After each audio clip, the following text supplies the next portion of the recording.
In this video, I will show you how to send money through Payoneer. First, go ahead and open any browser in your system and log into your Payoneer account. After that, ensure you already have sufficient funds in your account that you want to send. Next, locate the Pay option on the left side of your screen and click on it. You will see several options on your screen. The first option allows you to pay a person directly into their Payoneer account. To do this, click on the option and enter the email or name of your recipient. Then, select the currency you want to use for the payment and the currency in which your recipient should receive the payment. After that, go ahead and enter the amount you wish to send. Please do note that the minimum amount you can pay to another account is $50. The system will then display how much your recipient will receive in the selected currency. Once you have reviewed this information, simply click on Next and follow the on-screen instructions to complete your payment.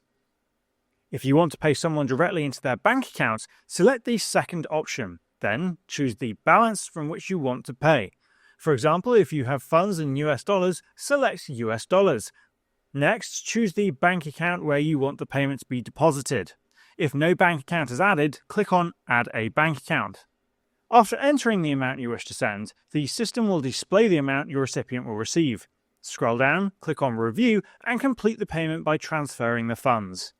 If you have a business account, you will also see options to batch payments to multiple recipient Payoneer accounts or bank accounts. However, if you have a personal account, these batch payment options may not be available. And that's it. This is how you can send money to other accounts using Payoneer.